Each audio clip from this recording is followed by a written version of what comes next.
रांची से बड़ी खबर सामने आ रही है। सेंट्रल यूनिवर्सिटी ऑफ झारखंड में जमकर हंगामा हो रहा है। खाने में मरा हुआ चूहा मिलने के बाद छात्रों का गुस्सा फूट पड़ा। देर रात तक छात्र प्रदर्शन कर रहे, तोड़फोड़ करते रहे। खाने के बाद 20 छात्रों को उल्टियां हो रही है, 2 रिम्स में भर्ती है। एडमिन ब्लॉक के पास धरने पर बैठे स्टूडेंट्स नशे में पहुंचे सुपरवाइजर को पुलिस ने हिरासत में लिया। इस वक्त की बड़ी खबर सामने आ रही है राजधानी रांची से, जहां छात्रों के खाने में चूहा मिला है, जिससे कि छात्रों में आक्रोश देखा जा रहा है। जमकर प्रदर्शन कर रहे सेंट्रल यूनिवर्सिटी ऑफ झारखंड में यह जमकर हंगामा। खाने में मरा चूहा मिलने के बाद छात्रों का गुस्सा फूट पड़ा है। देर रात तक छात्र करते रहे प्रदर्शन, तोड़फोड़। खाने के बाद 20 छात्रों को उल्टियां हो रही है। वहीं 2 छात्र रिम्स में भर्ती है, इलाजरत है। एडमिन ब्लॉक के पास धरने पर बैठे स्टूडेंट्स नशे में पहुंचे सुपरवाइजर को पुलिस ने धर दबोचा। तस्वीरों में आप साफ तौर पर देख पा रहे हैं सेंट्रल यूनिवर्सिटी ऑफ झारखंड की ये तस्वीरें हैं, जहां जोरदार हंगामा किया जा रहा है।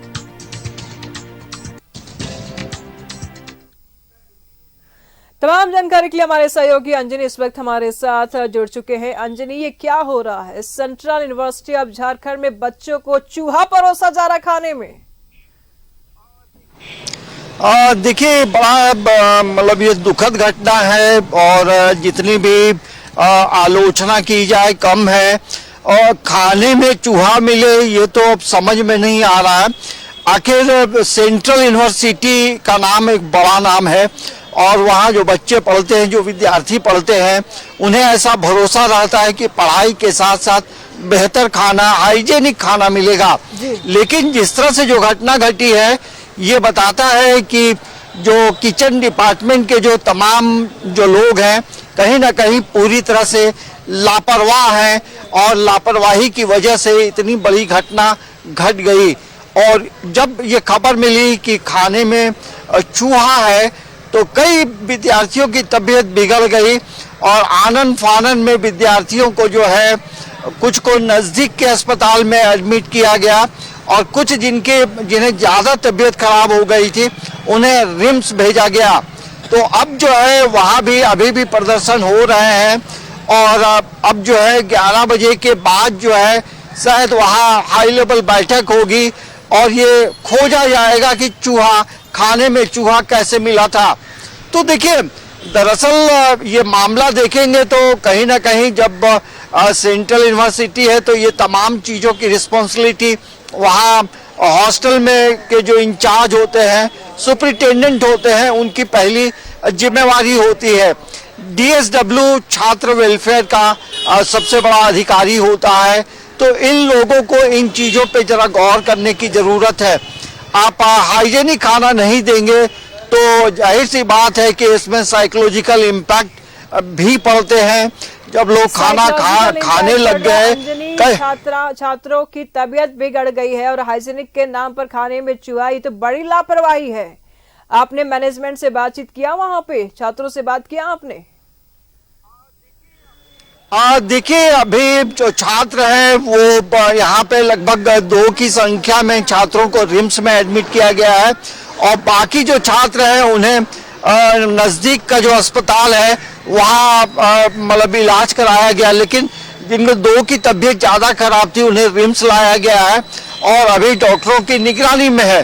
तो देखिए, सीधी सी बात है कि एक बड़ी लापरवाही है, क्योंकि ऐसी लापरवाही किसी की जान भी ले सकता है। तो वैसे में आज चूहा मिला है, कल कुछ और मिलेगा, तो आखिर कौन देखता है? देखिए, खाने के नाम पे, पढ़ाने के नाम पे सेंट्रल यूनिवर्सिटी में पूरे पैसे, पूरे फीस लिए जाते हैं। तो सिर्फ फीस लेना यूनिवर्सिटी प्रबंधन का काम नहीं होना चाहिए। ये होना चाहिए कि जिन विद्यार्थियों को जो खाना मिल रहा है, जो हॉस्टल में रह रहे हैं, वो हाइजेनिक है कि नहीं। क्या ये विश्वविद्यालय प्रबंधन बीच बीच में खाने को लेकर, पीने के पानी को लेकर क्या जांच फूड इंस्पेक्टर के माध्यम से कभी कोई जांच होती है? तो ये भी एक बड़ा सवाल है कि आखिर इतनी बड़ी यूनिवर्सिटी है और ऐसी गलती कैसे हुई है। ये अब जांच होगा, हमें लगता है कमेटी बनेगी और हो सकता है जो दोषी होंगे उन पे कार्रवाई विश्वविद्यालय प्रशासन करेगा।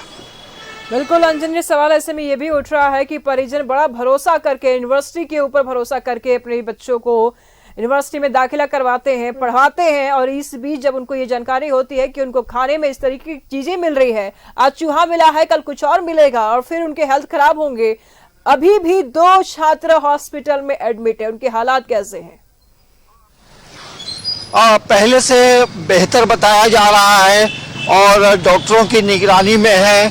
अब देखिए, सेंट्रल यूनिवर्सिटी एक ऐसा यूनिवर्सिटी है निशु, इसमें सिर्फ झारखंड के बच्चे नहीं पढ़ते हैं। इसमें आप देखेंगे रैंकिंग के आधार पे आजकल दाखिला लेने के लिए कंबाइंड एग्जाम होते हैं, तो कई राज्यों के, देश के अलग अलग राज्यों से के बच्चे यहाँ पढ़ाई करते हैं। तो हमें लगता है कि एक इस तरह की जो घटना घटी है वो बहुत चिंता की बात है।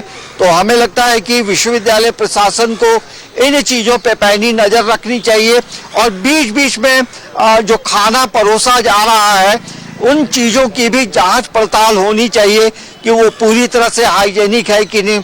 वहाँ जो पीने का पानी दिया जा रहा है वो पूरी तरह प्योर है, शुद्ध है कि नहीं, तो ये एक बड़ा सवाल है। और वहाँ का जो किचन है वो किचन रख रखाव में हमें लगता है कि बहुत बेहतर नज़र नहीं आता होगा, क्योंकि जब खाने में इस तरह की घटनाएं घट रही हैं तो किचन को और व्यवस्थित करने की पहल करनी चाहिए। तो एक हाइजेनिक का मामला है, वहाँ पढ़ रहे विद्यार्थियों का हेल्थ से जुड़ा ये मामला है। आप समझे कि 20 बच्चों के विद्यार्थियों को लगातार उल्टी होना, तो एक बेचैनी वहाँ जरूर बढ़ गई थी। लेकिन तमाम चीज़ों को लेकर विद्यार्थियों ने जिस तरह से पहल की है और वहाँ विरोध प्रदर्शन भी होता रहा है, तो अब क्या होगा आगे ये हम अपने तमाम दर्शकों को थोड़ी देर के बाद हम तमाम जो खबर है इससे जुड़े वो हम आपको बताते रहेंगे। ठीक है अंजलि, नजर बना रखिएगा, लगातार हम आपसे जानकारी लेते रहेंगे। फिलहाल बहुत बहुत शुक्रिया आपका तमाम जानकारियों के लिए। बड़ा सवाल है कि जब आप हाइजीनिक का बात करते हैं और इसी बलबूते पर आप बच्चों से पैसे, मोटी रकम वसूलते हैं, अच्छी पढ़ाई की, अच्छी शिक्षा की बात करते हैं, यूनिवर्सिटी में अपने गार्जियन अपने बच्चों को पढ़ने के लिए भेजते हैं और आपकी एक लापरवाही से बच्चों की जान पर बनाती है। बड़ा सवाल है, जिम्मेदारी लेगी यूनिवर्सिटी?